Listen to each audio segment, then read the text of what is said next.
नमस्कार, आप सबका स्वागत है। मैं Vivek Bindra, founder and CEO badabusiness.com। आज आपके सामने हमारे से मिलने के लिए एक विशेष शख्सियत मौजूद है। Ramesh Agarwal ji, Agarwal Packer Movers, APML।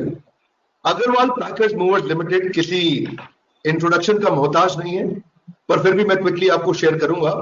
1 रुपए से शुरू किया हुआ बिजनेस आज घर घर तक पहुंच चुका है पूरे देश में। 6,500 एम्प्लॉइज के साथ काम करते हुए 125 इनकी खुद की ब्रांचेस हैं इंडिया में। 1250 लोकेशंस में लगभग काम कर रहे हैं। Limca book of world record में 7 बार आपका नाम आ चुका है और लगभग 20 लाख मकान की शिफ्टिंग या ऑफिस, फैक्ट्री, मकान कुछ भी कह लो, हो चुका है। रमेश अग्रवाल जी, आपका बहुत बहुत स्वागत है सर। कठिन दौर है, कठिन परिस्थितियां हैं। आपके बिजनेस का भी बहुत नुकसान हुआ होगा। इस समय आपके बिजनेस की आपका लगभग 90% का मार्केट शेयर, सबसे बड़ा मार्केट शेयर है। आपकी अतिशयोक्ति नहीं होगी, it will not be an exaggeration if I say कि आपकी मोनोपोली है मार्केट में, लेकिन अब आपके बिजनेस भी इस समय कठिन दौर में जरूर गुजर रहा होगा। अपने बिजनेस के विषय में बताइए, आप कैसे हैंडल कर रहे हैं इस समय। थैंक यू विवेक जी।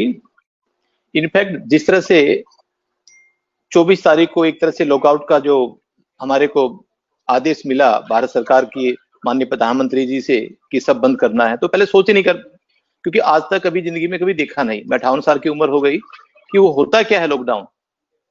तो 2-3 दिन के बाद ये मालूम हुआ कि सभी ट्रक्स जैसे थे रुकने लग गए। जितने लेबर वर्कर्स थे वो अपने गांव में भागने लग गए। तो एक ऐसा लगा कि भी आप भाग क्यों रहे हो? बोला जी लॉकडाउन हो गया। तो एक्चुअली सही मायने में तो लॉकडाउन का किसी को पता ही नहीं था, कि सबने, मेरे ख्याल में मेरे साथ भी जितने जो लोग थे, सबने पहली बार जिंदगी में देखा है कि 1918 के बाद ये महामारी करीबन 100 साल के बाद ही आई थी। कोई 100 साल का हमारे साथ कोई ऐसा जुड़ा हुआ आदमी नहीं था जो ये बता सके कि ऐसे भी कभी हुआ होगा पहले। उसके बाद अचानक एकदम जितने ऑर्डर्स थे, क्योंकि हमारे ऑर्डर्स 15 दिन पहले बुक हो जाते हैं। 25 तारीख का ऑर्डर, 26 का, 27 का, 30, 31, 1, 2 अप्रैल, 4 अप्रैल। अब सब लोगों के फोन आने लगे थी, हमारा अब क्या होगा, 30 को तो आप नहीं आएंगे। तो अब हम ये सोचने लगे, सब लोगों का इंतजार हो गया कि आपकी जो खुलेगा वो 15 अप्रैल का खुलेगा। तो 15 दिन के ऑर्डर थे, क्योंकि एक दिन में we can cater only 500 order, और 15 दिन के ऑर्डर जो हमारे हाथ में हो गए वो हो गए 8,000 ऑर्डर। और हर आदमी चाहता है कि जिस दिन खुले मेरा काम पहले होना चाहिए।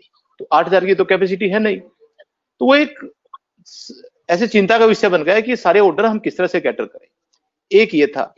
दूसरा, हम काफी कंपनियों को एसेंशियल सप्लाई करते हैं। एसेंशियल आइटम्स का सप्लाई के अंदर जो एसेंशियल आइटम बनाते हैं उसका रॉ मटेरियल्स, तो वो एसेंशियल में नहीं आता। पर रॉ मटेरियल्स जब तक नहीं जाएगा तो एसेंशियल सप्लाई नहीं होगी। तो गवर्नमेंट ने कहा कि एसेंशियल सप्लाई ही अलाउड है और अपार्ट फ्रॉम दैट कोई अलाउड नहीं है। तो अब किसी को, अब हिंदुस्तान का इतना बड़ा देश है, एक एक सिपाही, पुलिसमैन, जो हवलदार तक कोई मैसेज पहुंचेगा वो पहुंचते पहुंचते 4 दिन हो जाते हैं। तो वो कहते कहते कि भी नहीं, एसेंशियल आइटम का ही हिस्सा है। तो वहां पर भी हमारे को बड़ी तकलीफें हुई।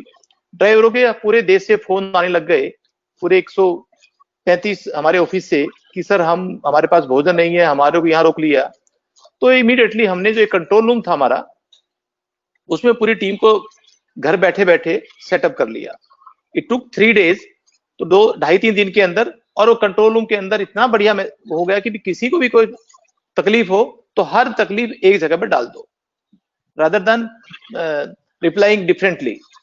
और उसके बाद एक टीम बन गई, क्राइसिस कमेटी टीम, जो केवल खाना सप्लाई करेगी उन ड्राइवरों को।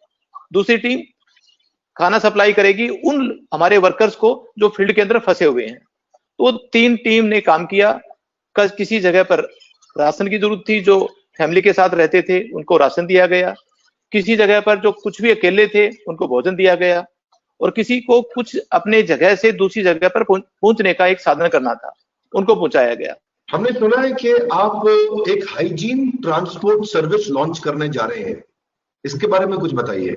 इस टाइम चल रहा है हाइजीन का बहुत ही ज्यादा, और इसके बाद भी एक लोगों के दिमाग के अंदर जो एक बिहेवियर लोगों को बदलेगा, अरे ये साफ तो नहीं है क्या, ये अच्छी चीज तो नहीं है, ये कहां से आई है, ये किस जगह से आई है, किस मोड ट्रांसपोर्टेशन से आई है। तो ये चीजें मार्केट के अंदर एक होने वाली है। तो हमारे पास एक प्रोडक्ट ऑलरेडी था जिसका नाम था ट्रकिंग क्यूब। तो हमारे जो मेडिसिन फार्मा, अब जितने भी जो ट्रक हमारे लोड हो रहे हैं आज एसेंशियल कमोडिटी में, इवन फूड एंड फार्मा सब कुछ, वो क्या हो रहे हैं कि अपने एक वेयर हाउस और फैक्ट्री से सैनिटाइज करके लोड हो रहे हैं और डेस्टिनेशन के ऊपर भी बिल्कुल as it is untouch unseen जा रहे हैं। तो इस तरह की एक सर्विस का जन्म हुआ जो मच नीडेड थी इस देश में, बट उससे पहले हाइजीनिक का ज्यादा लोगों को इतना बहम नहीं था, तो उस तरह से उसकी वैल्यू नहीं थी। तो उसका नाम दे दिया हमने एपीएमएल, हाइजीन ट्रांसपोर्ट सर्विस। एक नया एवेन्यू खुलकर आ गया हमारे पास। आपकी इस गुण को, आपकी इस क्वालिटी को हमारे सारे एंटरप्रेन्योर्स पहचानते हैं कि आप हर बार प्रॉब्लम में से कोई नई अपॉर्चुनिटी निकाल के लेके आते हैं। मैं अगले प्रश्न पे चल रहा हूँ। पहले भी हमने देखा कि जब जब कोई प्रॉब्लम आई आप सॉल्व करते चले गए अपने बिजनेस में, और यही कारण है कि आज आपका सबसे बड़ा मार्केट शेयर है। परंतु जो और छोटे व्यापारी हैं जो अपनी होप्स को, अपनी आशाओं को खो बैठे हैं, बाउंस बैक नहीं कर पा रहे, ऐसे व्यापारियों को अगर आप 3, 4 या 5 कोई स्ट्रक्चर्ड स्टेप बाय स्टेप सुझाव देना चाहें, वो व्यापारी जो अब महसूस कर रहे हैं कि शायद आगे नहीं निकल पाएंगे। 60 लाख नौकरियां जा चुकी हैं अब तक, 14 करोड़ नौकरियां खतरे में हैं। इस समय में आप व्यापारियों को, पहले हम व्यापारियों से शुरू करते हैं, आप उनको क्या सुझाव देना चाहेंगे अपने बिजनेस को वापस लाने के लिए?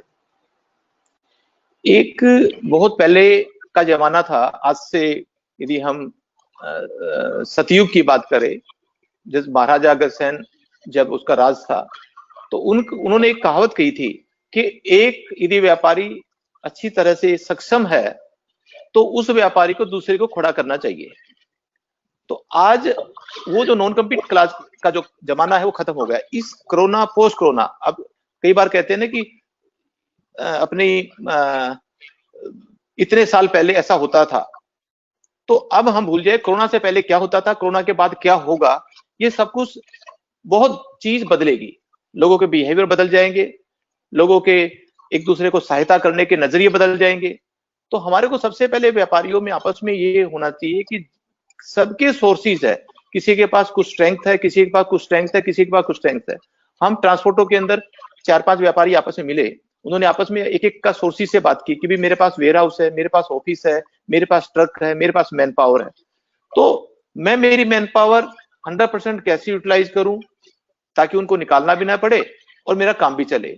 ताकि सपोज करो मेरी मैन पावर 25% फालतू हो गई, तो दूसरे के पास मैन पावर की शॉर्टेज थी मगर उसका वेयर हाउस ज्यादा है, तो हम सबको मिलकर कॉमन प्लेटफॉर्म पर बैठकर ये सोचना पड़ेगा कि मेरा कोई कंपटीटर नहीं है, हम 4 आदमी मिलेंगे तो हमारी ताकत अच्छी बनेगी। तो आज के दिन जितनी भी एसएमई है वो अपने छोटे छोटे, बड़ा ग्रुप तो नहीं मिल सकता, 4 आदमी 5 आदमी सिमिलर माइंडेड वाले, लाइक माइंडेड वाले आपस में बैठे, मिले और अपने अपने सोर्सेज, जो रिसोर्सेज उनके पास अवेलेबल है वो एक जगह पर रखे और वो सारे मिलकर इसको शेयर करें। शेयर करने के बाद उनकी ताकत 4 गुनी बढ़ जाएगी, वो छोटी एसएमई नहीं रहेगी, वो बड़ा एंटरप्रेन्योर दिखाई देगा। तो इस तरह से जो उनकी वेस्टेज है कहीं ना कहीं दूसरे के लिए यूटिलाइज होगी। तो एक तो बहुत बड़ा साधन ये है, तो हमारे को इस तरह से वहां से निकलना पड़ेगा। अब कंसोलिडेशन का जमाना आ गया, 5 आदमियों को मिलना ही पड़ेगा, ये मान के चलो सर, एज पर माई कैलकुलेशन। दूसरा, हम कोरोना से पहले हमारे अलग एक विजन पेपर था कि हम ये एक्सटेंड करेंगे, इस तरह से करेंगे, उस तरह से करेंगे, एक बड़ी कार लेंगे, एक बड़ा घर लेंगे, अनाप शनाप करते थे। वो कोरोना के बाद 6 महीने तक हर व्यापारी का सबसे पहला धर्म है कि मैं व्यापार बचाऊं, क्योंकि व्यापार बचा तो उसके 20-50-100 कर्मचारी भी उसके साथ जुड़े रहेंगे। तो उनको बचाना है कर्मचारियों को, तो व्यापार बचाना है। व्यापार बचाने के लिए उसको सबसे पहले क्या करना पड़ेगा, उसको अपनी व्यक्तिगत प्राथमिकता खत्म कर देनी पड़ेगी। उसको भूलना पड़ेगा कि आज मैं कोई नई चीज का जो सपना लिया था या कमिट किया था बच्चे को या वाइफ को, वो एक बार भूल जाए। जो कार है उसमें काम चलाए, जो कैश फ्लो है उसमें काम चलाए, तो कोई भी कैपेक्स के ऊपर कोई खर्चा ना करे, कम से कम एटलीस्ट 6 महीने के लिए, क्योंकि वो खर्चा उसको हमेशा से देगा, because he has to be role model. जब वो अपने घर में खुद ही अपने आप को ऐसा करेगा तो उसके बच्चे भी इसका फॉलो करेंगे, उसके एम्प्लॉय भी इसका फॉलो करेंगे। तो one is very essential as on today कि वो अपना एक सिंपल सा लिविंग जो हम हमेशा कहा करते थे सिंपल लिविंग हाई थिंकिंग, वो कहावत होती थी, मगर आज वो प्रैक्टिकल उनको अपने आप में ढालनी है खुद के अंदर, वो एक धैर्य की जरूरत है। और इस तरह से किया तो 6 महीने का दौर है। 6 महीने के बाद हिंदुस्तान 2035 में सोने की चिड़िया कहने वाला था या वर्ल्ड पावर बनना था, वो आज मैं कहता हूं कि 2024 में ही वो बन जाएगा। 2024 में जो जिस तरह की आज विपदा आई है पूरे वर्ल्ड के अंदर, इसके अंदर केवल सबकी नजरें भारत के ऊपर है, क्योंकि वर्ल्ड के अंदर सबसे बड़ी मैन पावर है, संख्या वाला देश है तो इंडिया है, ऑनेस्टी है तो इंडिया में है। पर उन सबको एक चीज की कहीं ना कहीं थोड़ा सा उनके लिए मन में शंका है कि जो लेबर लॉ है हमारे, वो ऐसे टाइम के ऊपर जो भी सरकारें रही होगी उनके कारण उनको इतने पेचीदा बना दिए कि वर्ल्ड के अंदर किसी दूसरे देश वाले को समझने में बड़ा टाइम लग रहा है। वो आना चाह रहे हैं 99%, पर ये लेबर लॉ के बारे में जानते ही उनके पांव रुक जाते हैं।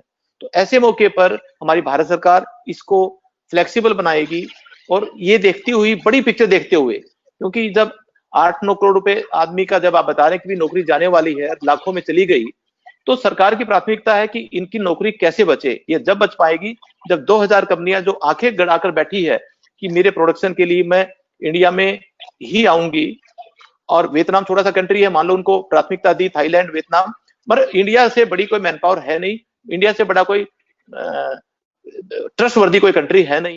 कुछ आखिरी शब्द मोटिवेशन के अगर आप शेयर करना चाहें कि कैसे लोग अपने आप को मोटिवेट करें, कोई सुझाव देना चाहेंगे आम जनता को?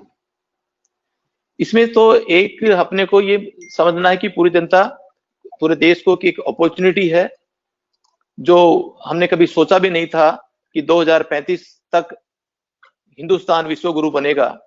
वो मैं आज ये कह रहा हूं आपके माध्यम से कि 11 साल पहले 2024 में विश्व गुरु बनने जा रहा है। 11 साल पहले तो कितना बड़ा, मतलब ठीक है एक दुख की घड़ी है जिसके अंदर हम सबको तकलीफ में है, मगर हमारा भविष्य बहुत सुंदर है। और जब विश्व गुरु मेरा देश बनेगा तो मेरा हर नागरिक, हर आदमी, हर मजदूर, हर उसमें रहने वाला वासिंदा, उसको डेफिनेटली अपने आप में खुशी होगी, क्योंकि जब मेरा देश विश्व गुरु है तो मेरे को भी I am proud to be say कि मैं उस कंट्री का आदमी हूं जो विश्व गुरु है। ये एक बहुत बड़े अच्छे लेसन है हमारे। और बस हमको केवल इतना ही है कि जो हमारे प्रधानमंत्री है जिस तरह से कर रहे हैं, उसको किसी तरह से कोई जरूरत नहीं है कि हम जाकर कोई बॉर्डर पे लड़े। हमको तो एक ही काम करना है, उनकी इच्छा की पूर्ति के लिए। हमारे जो वर्किंग आवर्स है, जो मैं एक आदमी का रिसोर्सेज क्या है, वो मेरे वर्किंग आवर्स है, जो मैं 6 घंटे करता हूँ, 8 घंटे करता हूँ। आज मैं उसको 8 की बजाय 10-11 दिन रात करके ऐसी शक्ति दूं देश को, और इस तरह का ऐसा महसूस करूं कि जिसके कारण मेरे देश में, जैसे जापान के अंदर है, मैं जापान की कार्य प्रणाली को आज इंडिया में मैं देख रहा हूं कि वो हमारी लागू होगी। उसको यदि लागू हो गया तो हम बहुत पहले ही, 11 साल पहले ही विश्व गुरु बनने जा रहे हैं। ये सबसे बड़ी खुशी है, और इस खुशी के पात्र मैं अकेला नहीं, पूरा देश होगा। धन्यवाद, थैंक यू वेरी मच। तो ये थे हमारे साथ श्री रमेश अग्रवाल जी, और इनके और वीडियोस अगर आप देखना चाहते हैं तो हमारे YouTube चैनल पे आ सकते हैं, बड़ा बिजनेस मोबाइल एप्लीकेशन को डाउनलोड कर सकते हैं, वहां भी आपको इनके वीडियोस मिलेंगे। Ramesh Agarwal ji, you are a true inspiration. आपको बहुत बधाई और धन्यवाद देना चाहता हूं कि आपने कई लोगों तक, हजारों लाखों लोगों तक अपने इस मैसेज को पहुंचाया, और आपके इन वर्ड्स ऑफ विजडम, इंसाइटफुल जो डिस्कशन अभी आपने अपना दिया, उम्मीद करता हूं लोगों को इससे पूरा लाभ मिलेगा। धन्यवाद रमेश जी, आज आने के लिए, अपना समय निकालने के लिए, हमारे साथ जुड़े रहने के लिए आपका प्रेम पूर्वक बहुत बहुत धन्यवाद। थैंक यू सबका आभार।